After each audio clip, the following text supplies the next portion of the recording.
campanha para a manutenção do nosso grupo. Participe acessando o nosso site.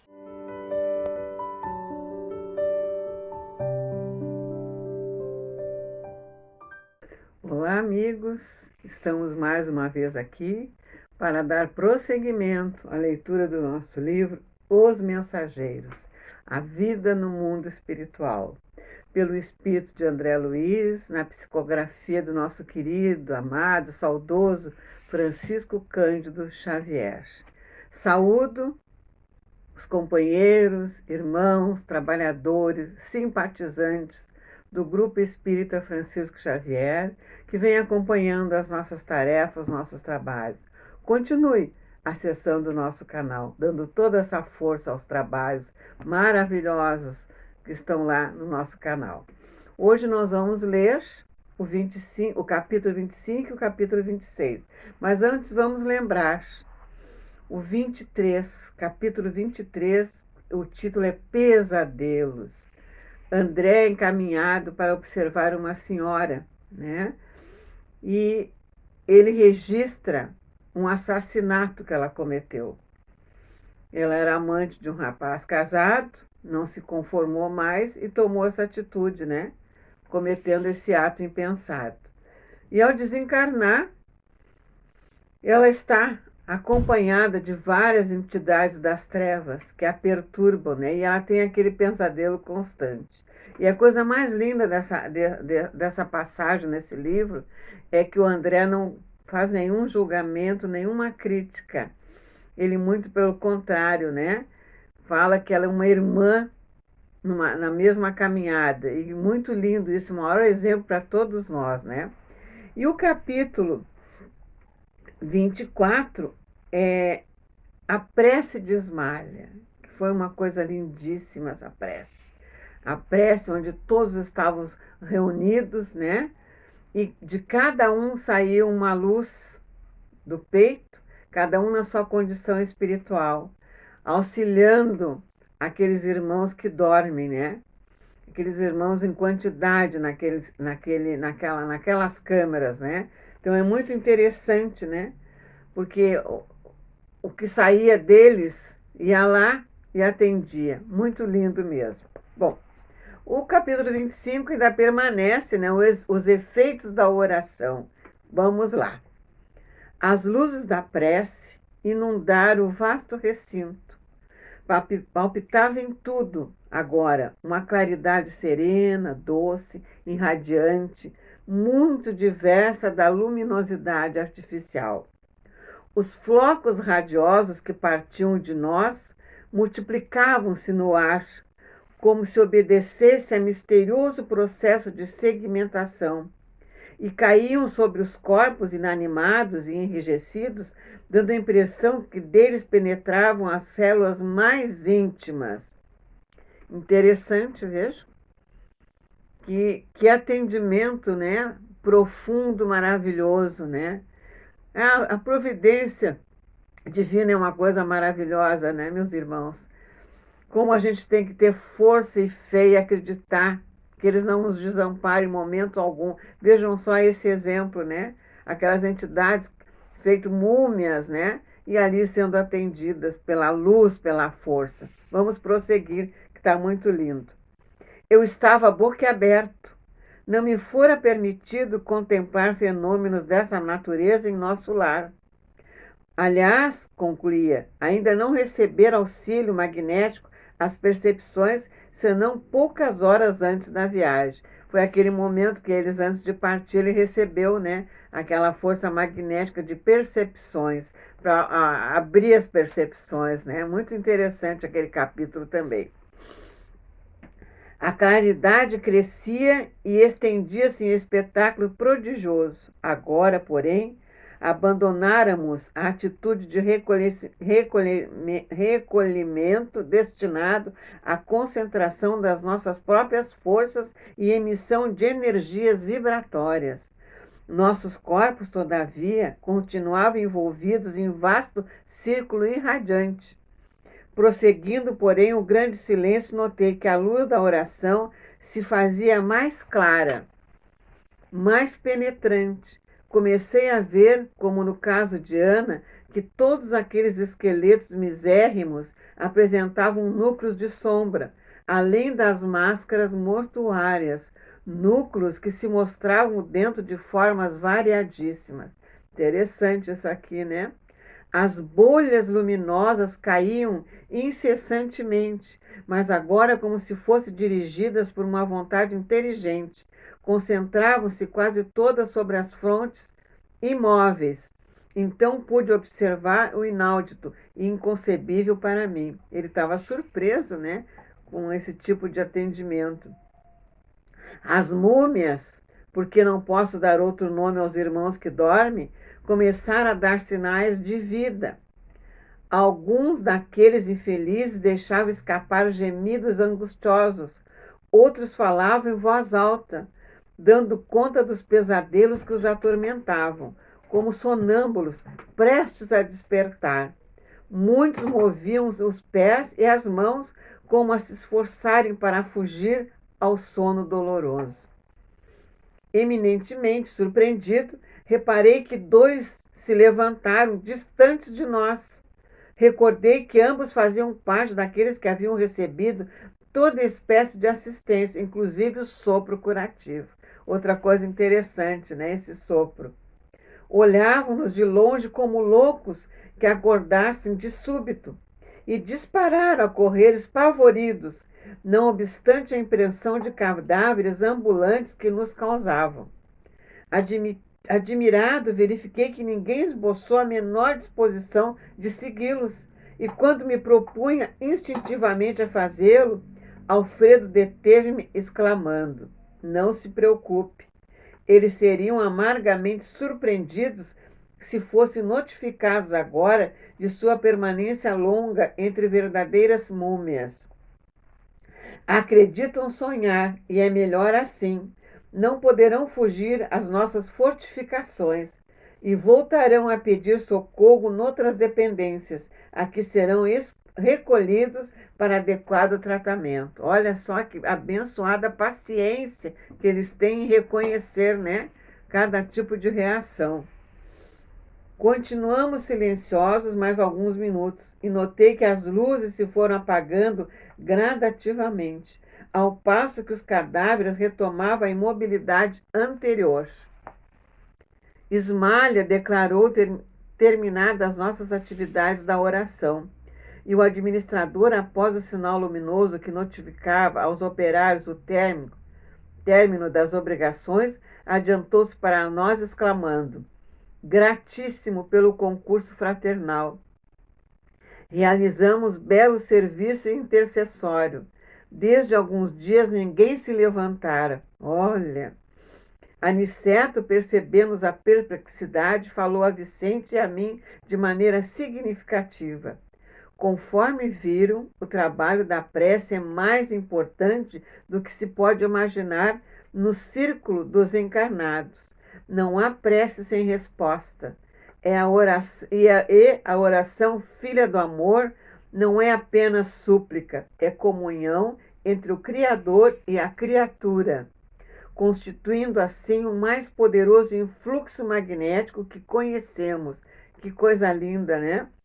Acresce notar, porém, já que comentamos o assunto, que a rogativa maléfica conta igualmente com um enorme potencial de influenciação.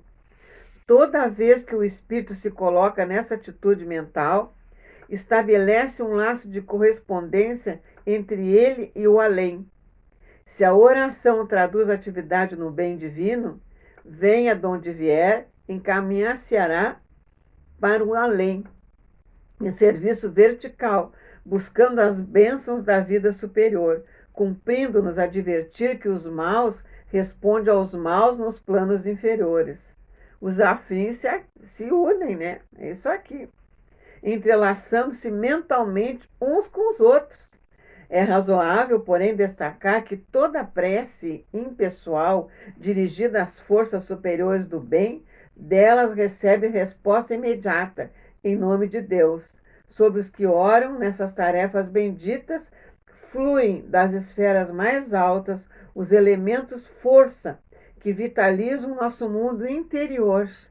edificando-nos as esperanças divinas e se exteriorizando em seguida, contagiados de nosso magnetismo pessoal, no intenso desejo de servir com o Senhor.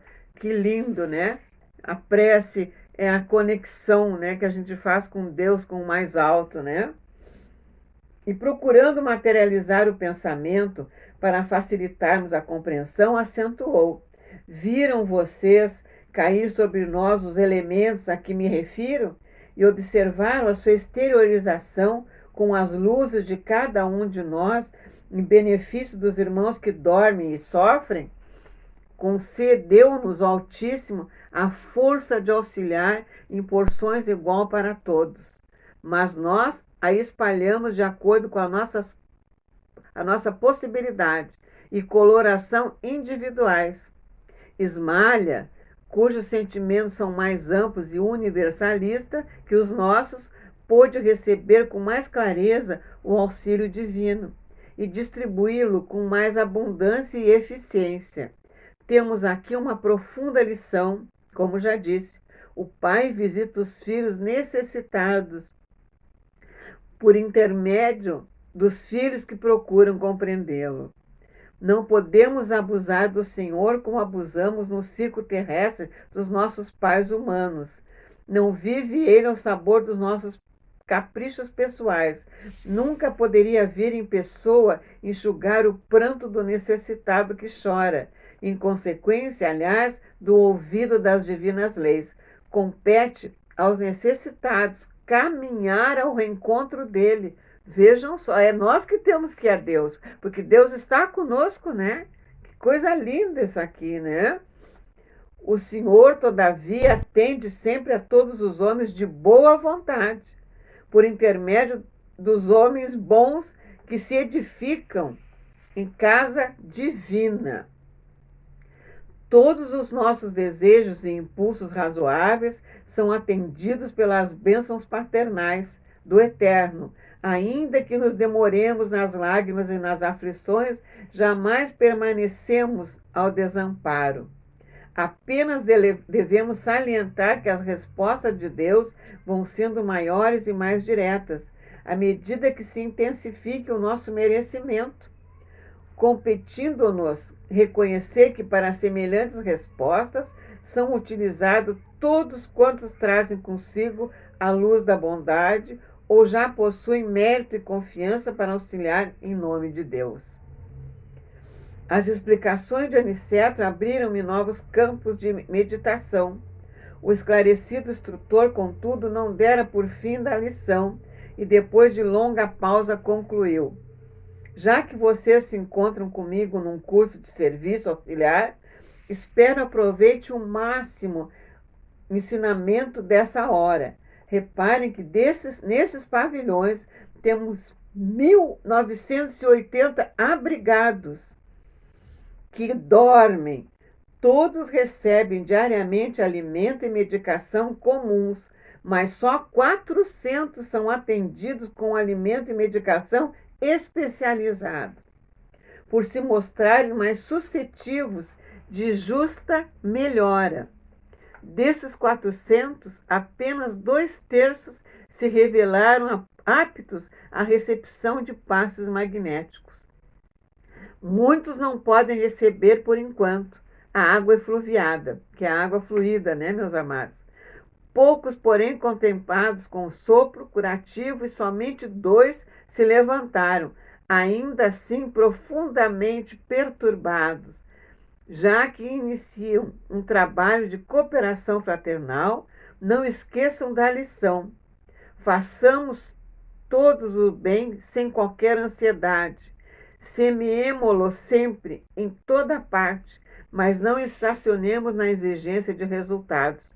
O lavrador pode espalhar as sementes à vontade e onde quer que esteja, não precisa reconhecer que a germinação, o crescimento e o resultado pertencem a Deus. Cada qual recebe aquilo que tem condições de abrir, né?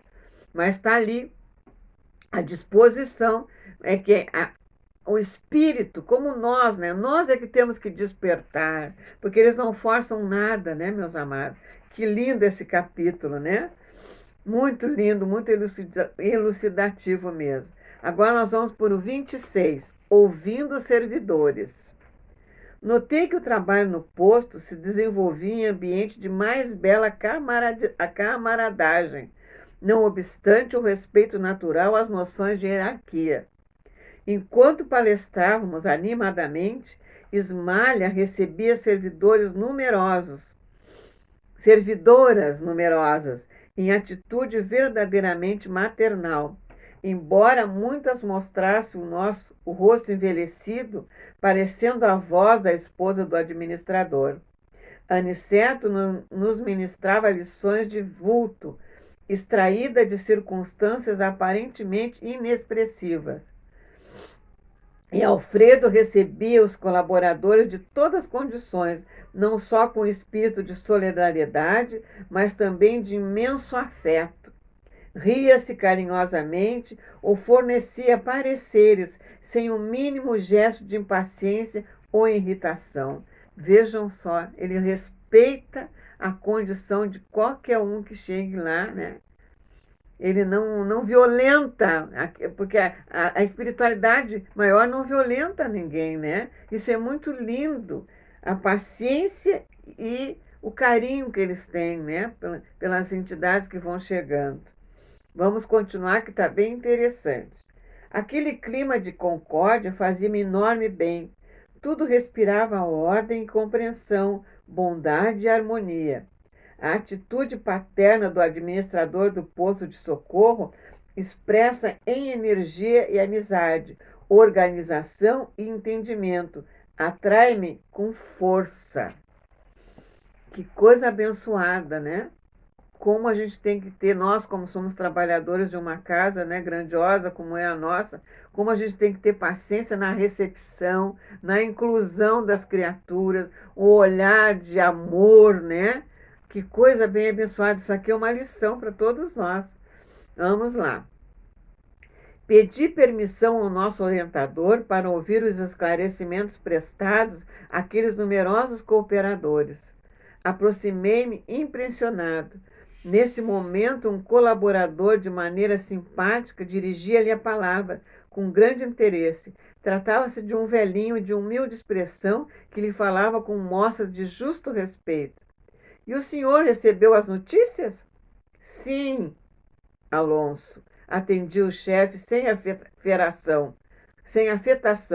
Nossos mensageiros certificaram-me dos detalhes mínimos. Sua viúva continua muitíssimo acabrunhada. Os filhinhos gozam saúde, mas permanecem na mesma ansiedade por motivo de sua ausência. O velho, que parecia muito bondoso, esboçou um gesto de confirmação e acrescentou: tenho sentido tanta falta deles.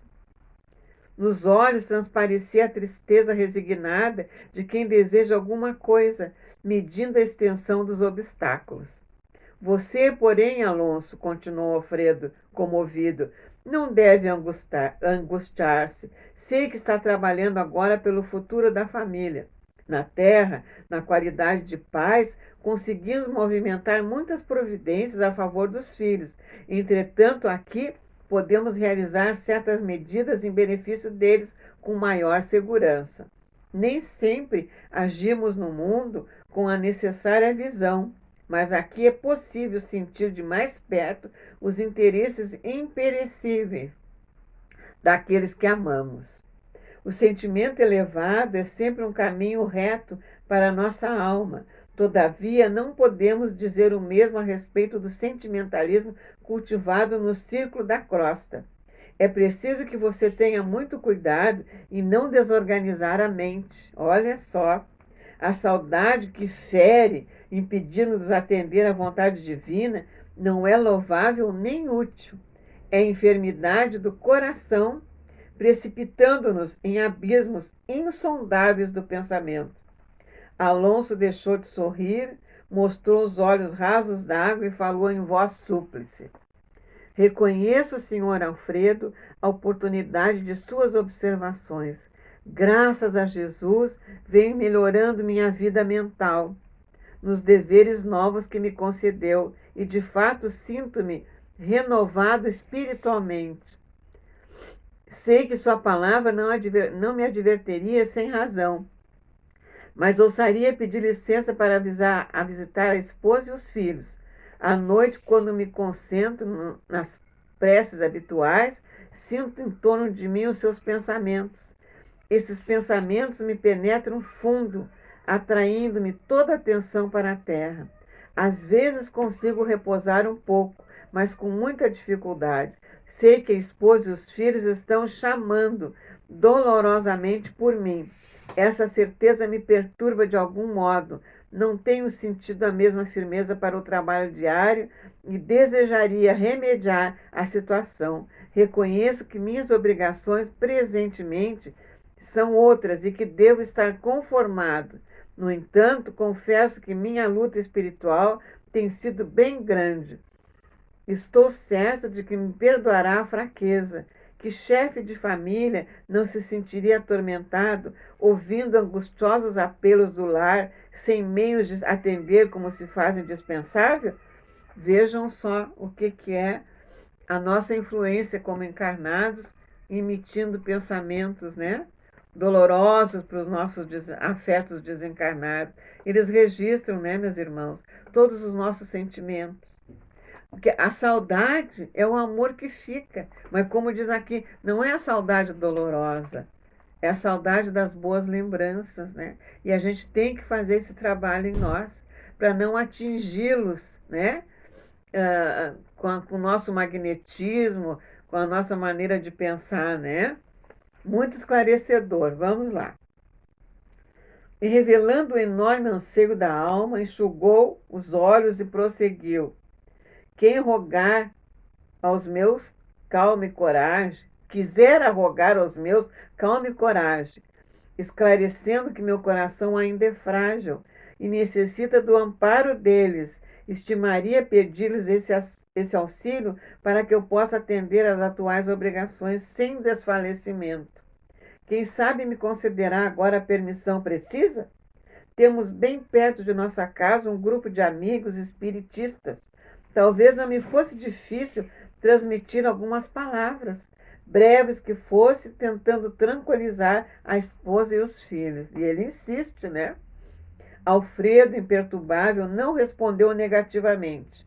Parecia compreender toda a inquietação do servidor simpático e humilde. Observei-lhe o olhar muito lúcido, o desejo sincero de atender, e com extrema simpatia por sua conduta generosa, ouvi-o ponderar. Não será impossível satisfazê-lo, meu caro Alonso. Nossos emissários poderão conduzi-lo nas viagens comuns.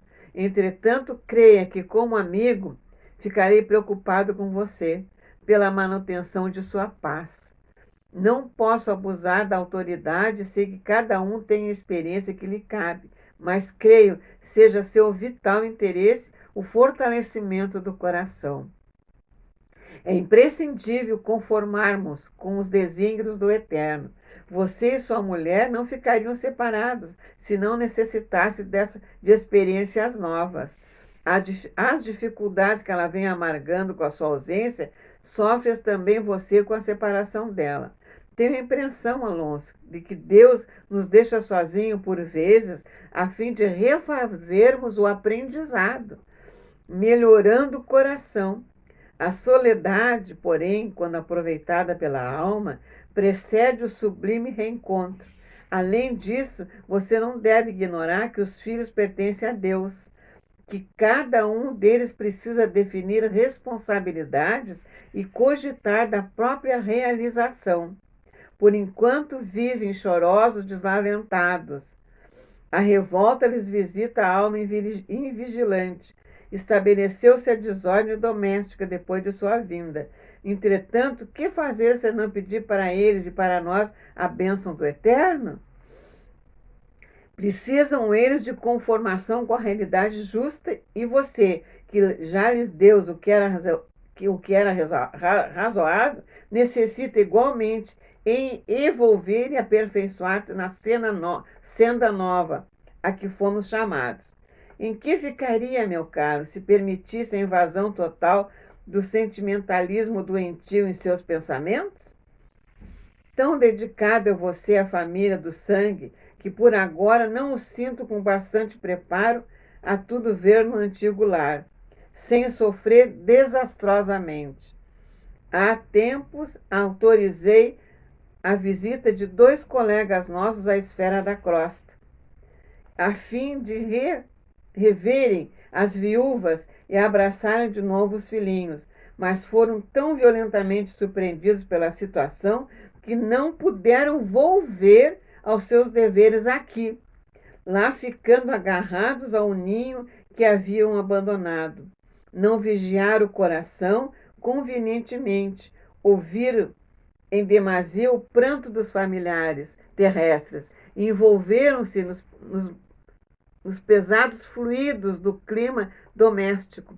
E, passado a semana de licença, não conseguiram erguer-se para o regresso. Olha, estavam como pássaros aprisionados pelo visgo das tentações.